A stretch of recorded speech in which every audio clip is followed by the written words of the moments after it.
واقعہ کو بہت شان و شوقت کے ساتھ بیان کیا ہے کہ وہ ذات پاک ہے جس نے اپنے عبد خاص کو، عبد مکرم کو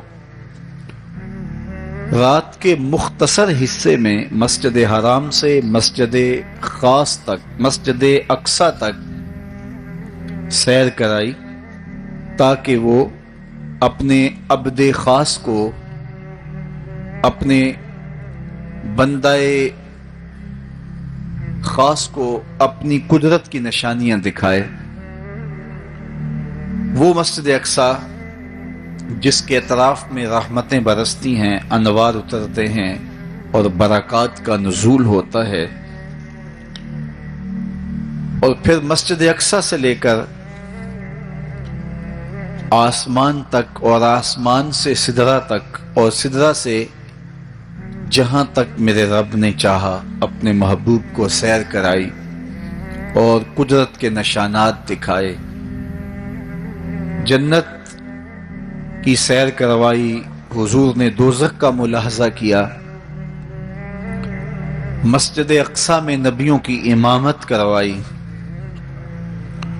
بیت المعمور میں اللہ کے محبوب کی جلوہ گری ہوئی، انبیاء علیہم السلام سے ملاقاتیں ہوئیں، اور سب سے بڑھ کر اللہ نے اپنے محبوب کو اپنا دیدار عطا فرمایا۔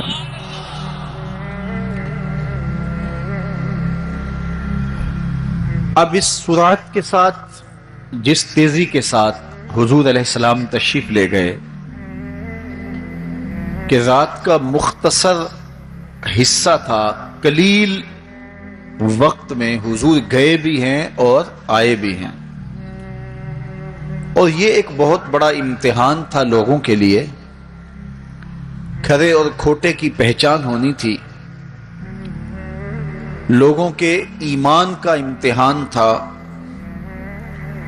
اور کفار نے اس پہ بہت ساری باتیں کی، اور ان کے ماننے میں یہ بھی نہیں آتا تھا کہ مسجد حرام سے مسجد اقصی تک کیسے گئے۔ ابو جہل نے گلی گلی جا کے پروپیگنڈا کیا کہ ہمارا کون سا مسجد اقصی میں آنا جانا نہیں ہے، تو 1 مہینہ جاتے ہوئے لگتا ہے، 1 مہینہ آتے ہوئے لگتا ہے، تو چھو کے بھی آنا ہو تو 2 ماہ چاہیے، اور یہ رات کے مختصر وقفے میں وہاں سے ہو کر آنے کی بات کر رہے ہیں، تو یہ کیسے ہم تسلیم کریں، یہ باتیں کیسے مان لیں؟ تو وہ مسجد حرام سے لے کے مسجد اقصی تک حضور علیہ السلام کے جانے اور آنے کو نہیں مانتے تھے، اور ماننے والوں نے کہا سر عرش بھی گئے ہیں اور واپس آئے ہیں، ہم اسے بھی مانتے ہیں۔ ابو جہل نے گلی گلی جا کے کہا، اور اس نے یہ سمجھا کہ یہ میرے ہاتھ ایک چیز آ گئی ہے جس سے میں لوگوں کو حضور سے دور کر سکوں، اور وہ پوچھتا پھرتا تھا بتاؤ یہ بات ماننے میں آتی ہے؟ اچانک حضرت ابو بکر صدیق رضی اللہ تعالیٰ عنہ سے ملاقات ہو گئی، تو کہا ابو بکر تم ہی بتاؤ، اگر کوئی کہے کہ رات کے مختصر حصے میں گیا بھی ہوں اور پلٹ کے بھی آیا ہوں تو یہ بات ماننے میں آتی ہے؟ تو فرمایا بالکل ماننے میں نہیں آتی، چھو کے بھی آنا ہو تو 2 ماہ چاہیے۔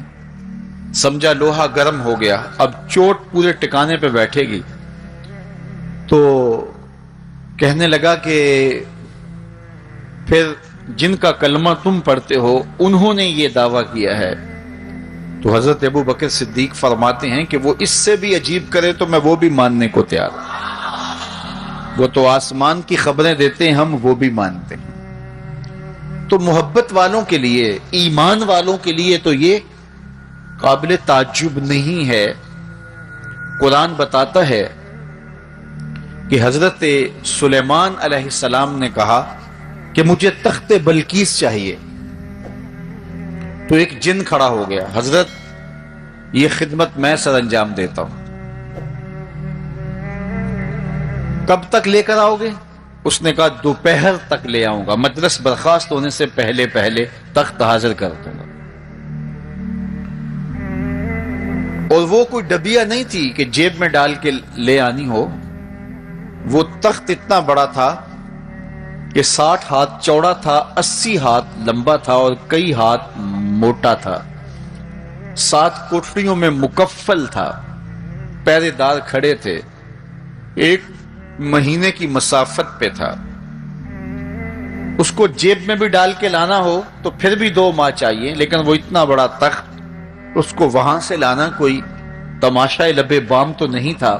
لیکن جن نے کہا حضرت میں مجلس برخاست ہونے سے پہلے پہلے وہ تخت حاضر کر دیتا ہوں. قرآن نے ساری تفصیل سورہ النمل میں بیان کی. اب کتنی بڑی پیشکش تھی، لیکن حضرت سلیمان نے کہا نہیں، مجھے اس سے بھی پہلے چاہیے.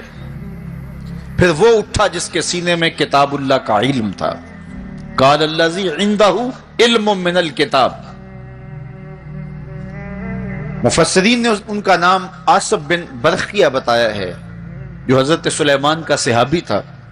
اس نے کہا حضرت میں یہ سعادت اپنے ذمے لینا چاہتا ہوں، آپ کو اگر جلدی چاہیے تو میں لے آتا ہوں.